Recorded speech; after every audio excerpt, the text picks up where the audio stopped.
Everybody. My name is Lisa Hayward, and I work at the New Hampshire Department of Education in the Office of Social and Emotional Wellness.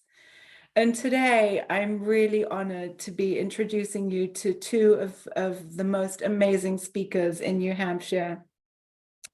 We have with us today Irene Buchine, who is an author of the children's book. I'm just going to show it to you. I hope you can see it, Celia and the Little Boy. She is also a children's mental health advocate in the state of New Hampshire, particularly. And we're also joined by John Broderick. Thank you for joining us. And John is the Senior Director of External Affairs at Dartmouth-Hitchcock. And over the past 6 years, he's spent his time, or his free time, or it's probably not free, traveling around New England. And he's visited over 300 middle schools and high schools to speak about the importance of mental health awareness in schools. So thank you so much, both of you, for giving me your time today. Thanks, Lisa. So I'm going to start off with a question, and my question is very broad, and I just want to hear your responses. Here's my question. Can you talk a little bit about mental health in schools in New Hampshire? I would like to have John start that one. Sure, no, I'd be happy to. Public schools, especially, are doing more on mental health than almost anyone in the United States. A lot of these schools now have counselors, mental health counselors, psychologists occasionally, and they're dealing with young people. And my audience is usually kids from the 6th grade to high school, through high school, who are often suffering with anxiety and depression. And those particular maladies are almost epidemic among American youth. They really are. And so the last 6 years has opened my eyes. And folks like Irene Buchine, who sees the problem and has dealing with it with her wonderful book, we both realize that unless and until we start talking about it, normalizing it, demythologizing it, taking away the shame and the stigma, that nothing will change. And so I have been on a mission to start that conversation. And I can tell folks who may be watching this tape that these kids, they're amazing, by the way. I love this generation. They want to have this conversation that I'm talking about. It's often the adults who grew up at a different time, who have different feelings about it, who are not ready. But we need to have it. Yes. Thank you. Irene, are you, in your travels around the state, are you seeing the same need? Are you seeing the same need for schools to really address mental health? No question. I'm seeing it through programs like Magnified Voices, NAMI's program, Magnified Voices, which is given for the last 4 years, given high school and middle school kids an opportunity to draw, video, illustrate, write poetry, whatever, to compete so that they can share what they're experiencing. I think the thing that that I find so profound is how hidden the pain is for these children. They're so afraid to express the pain, and because they won't put their genuine emotions out there for whatever fears they have, they repress them. And that repression is the most damaging for their mental health that could possibly be. And, you know, we have terrible statistics, which are enough proof that these kids are suffering. And, you know, I say to myself, well, geez, Irene, you've been doing this now for a long time. And I don't think you could ever do it long enough for all the pain that's sitting out there. Yeah. You both broached on a really important topic, and that's the generational differences. So the differences that the different generations have and the different views and perceptions that we have about mental health. So in looking at schools, particularly in New Hampshire, what do you think the importance is of actually the schools teaching or talking about mental health with their students? Because there's lots of national-wide conversation about the role of schools in mental health. So I'm curious what your thoughts are on that and your experiences are. I hope my question made sense. No, it's great. I'm happy to jump in on this because my book and my work seems to hit a chord sort of cross-platform, just seems to hit a chord for children who are struggling, as well as adults who are not able to see what is going on. And, you know, because my experience is personal, I know it's real. I know that there's real pain in these children's hearts and souls. And in terms of educating, my objective is to reach the children. But the only way, and John and I both know this, the only way really to really make change with the children very often starts with educating the adults. And my book, thank goodness, don't ask me even, I mean, I'm amazed myself at how much it does, but the book has given me an opportunity to inform adults through the process of the story of what the adult needs to understand, so that the adult can reach the child. Because what happens, as John already alluded to, is that there's this complete shutdown because of the generational gap. And because it's a shutdown, then there's a brick wall for these kids. And I don't think the adults intend to shut down. I think they don't have the tools. So I even have created a program, a training program. I'm going to be training the trainers on how to get to the emotional place to recognize what's going on with children, even if you don't see it. Let me just supplement what Irene said. I couldn't agree more with her, but I would say that the teachers and the school officials, as I said, are doing a lot. And so my hat's off to them. There really is.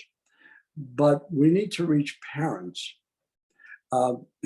When kids line up in a middle school to open up to me after I talk, often with wet eyes, and I think, I wonder if their parents know they're standing in this line.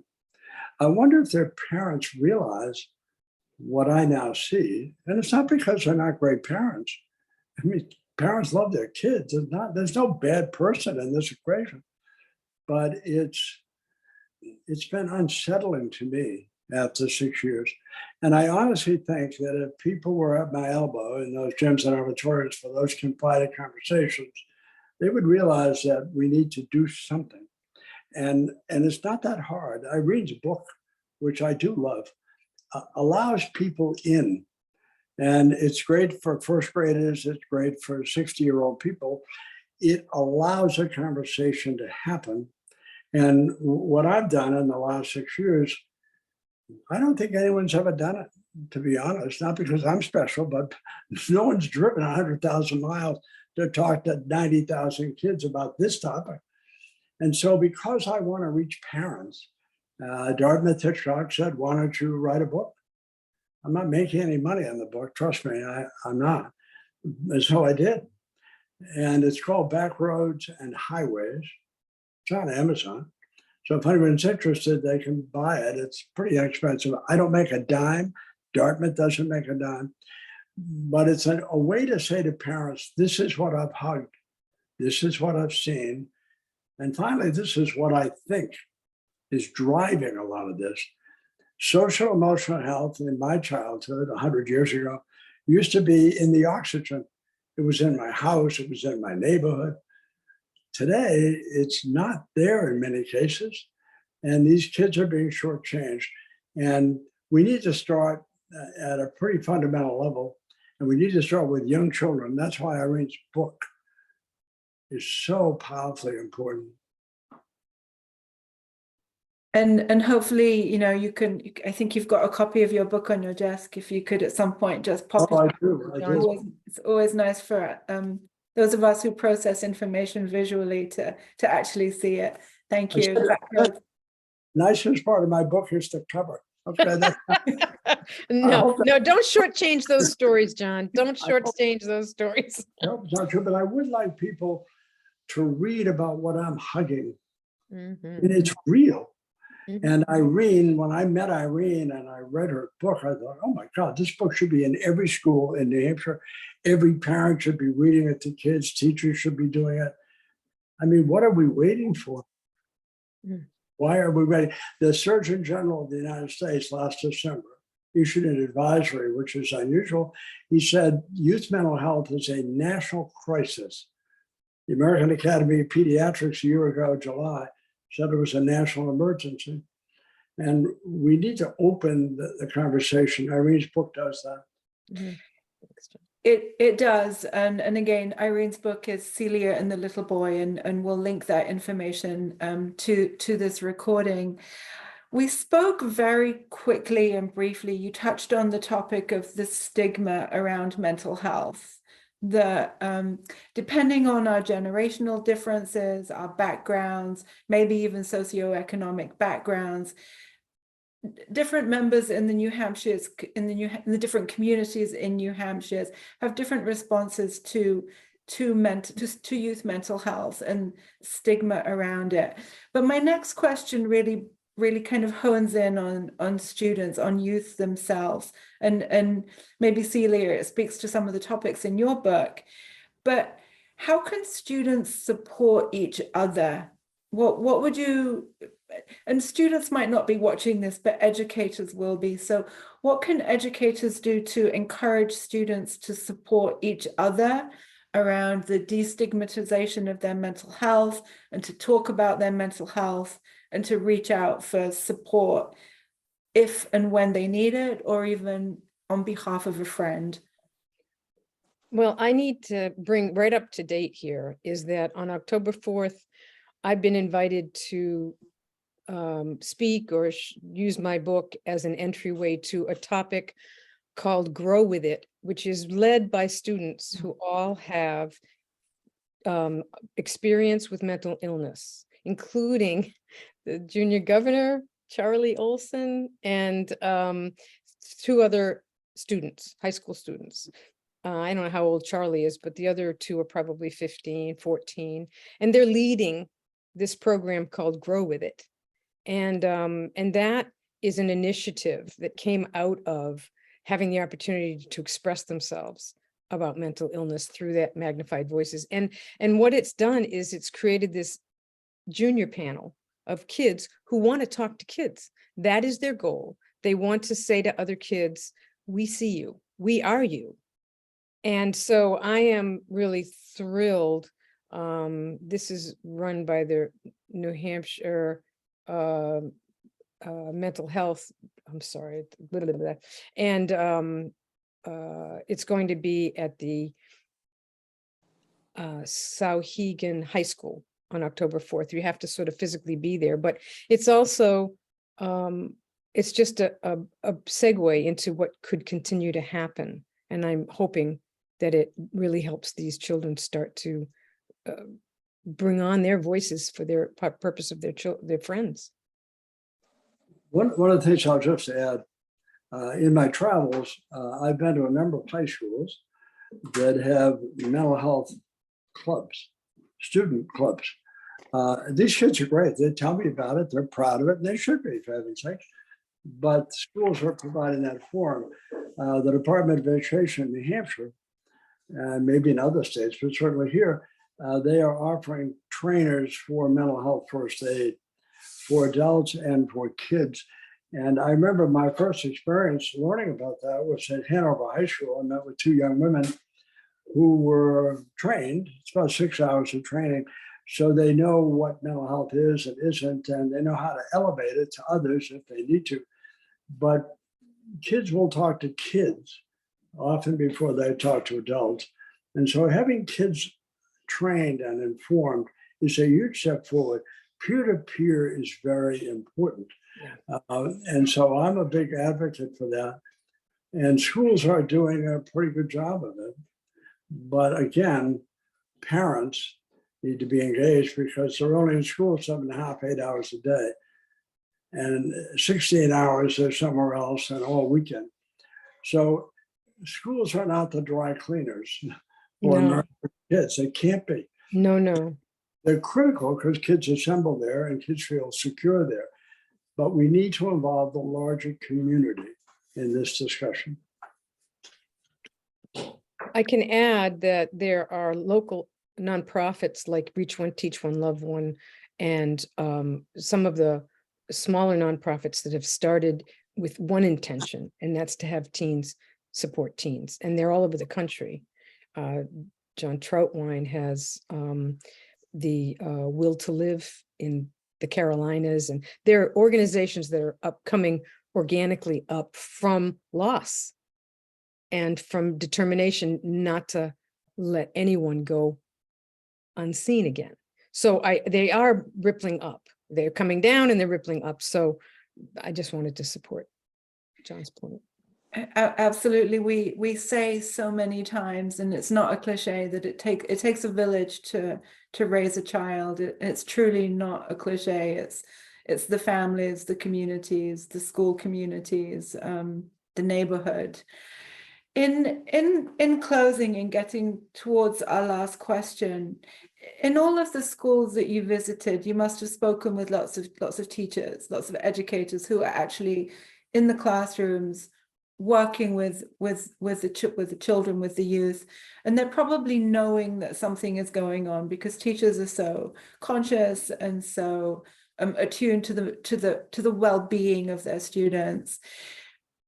What in your experience would you like teachers to know? If there is one thing that if I'm a teacher, what are your thoughts on one thing that you've heard or one thing that you've experienced or heard from children and youth that you would like educators to know, teachers, classroom teachers to know?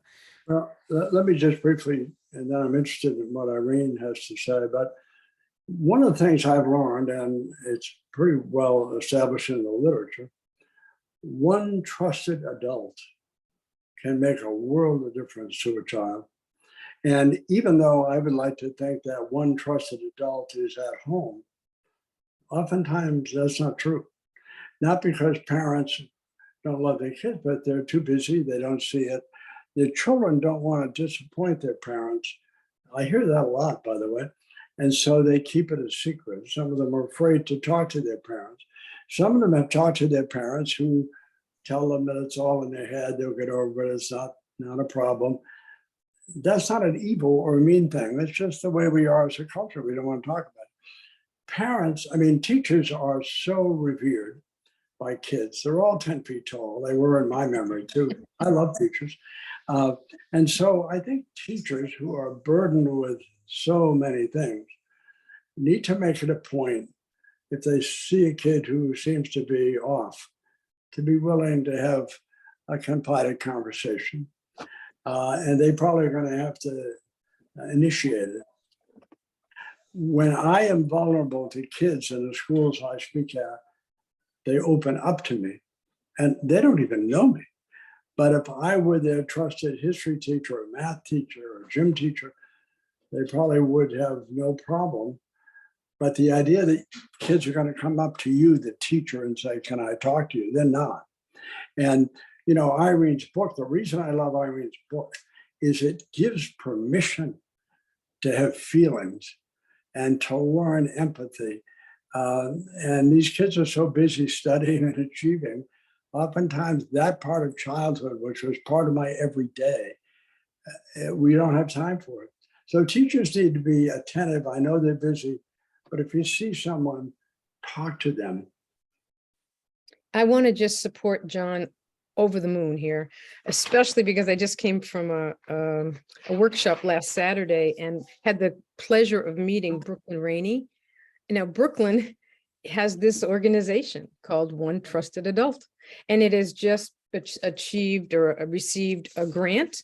And it is a program because Brooklyn is a teacher and she moved off and went into this field because just of what you're talking about, John, the teachers, they need a doorway, the students need a doorway, but everybody knows it all. That how do you find a trusted adult? Am I a trusted adult? Is that a trustworthy adult? So there's all sorts of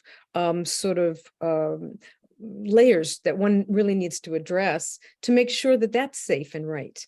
And she's done this wonderful program. So I'm just happy to say, yes, that's another way in which this is starting to move these programs. Absolutely. We here at the Department of Education, we've worked closely with Brooklyn Rainey, and she is such an advocate for children and youth across New Hampshire, and her programs are phenomenal.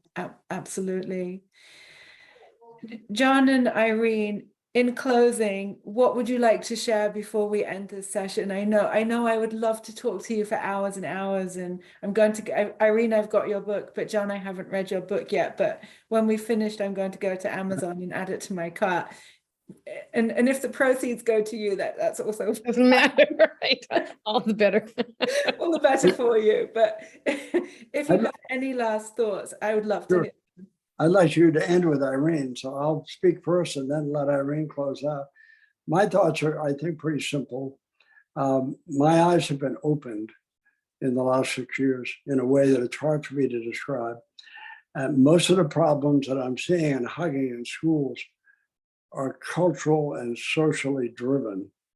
They're not acute mental health problems, but they're mental health problems. We are running too fast, over-organizing kids, shortening childhood, over-expecting. We need to take our foot off the gas a bit. I'm not saying go back to yesterday, but we need to deal with the current day realities, and we need to find time to be present to kids. I don't mean schedule an appointment or pick them up at practice. I mean schedule time. And Irene's book, which is it's just so wonderful. I love her book. And it allows you to kind of retreat to that space that was so comfortable for me growing up. I learned what that book teaches naturally. We don't do that now naturally, nearly as often. And so we need to be willing to have a conversation and to say to kids who are suffering, it's okay not to be okay. It's just not okay to pretend you're okay and mean it. Amen. Agreed. Well, I'm with John. And also, I think the only thing I really want to close out on is that people don't become desensitized to the crisis we're in. That there's so much noise and so many, there's news headlines and there's traumatic situations, and it gets, elevated and elevated and elevated, and, life is exhausting. And it's a defense mechanism to become desensitized so we can function in a lot of ways, but we should never be desensitized to the crisis our children are in. That is someplace we should always hold as primary and continue to make sure we have not missed a beat in terms of their future, in terms of their longevity. Thank you so much. And listening to you talk today about how schools are one piece of the very important puzzle in the role of children and youth mental health in our society today has been it's been so enlightening to hear both of you talk. And I've read Celia's book many times. I suppose it's a poignant read is the word I would use. It's you can read it quite quickly, but it's very heartfelt and poignant and very moving. And John, your book looks like it's a tome that I'll need a bit more time to get through, but I am so looking forward to reading it too. And we're going to reference both of those in the chat. And I want to thank you both for your time and for your willingness to talk to me here and for your willingness to let me record you, and we sharing it across the state with educators in New Hampshire. So thank you both so very much. Thank you. Thank you. Pleasure to be with you. Yeah, likewise. Totally.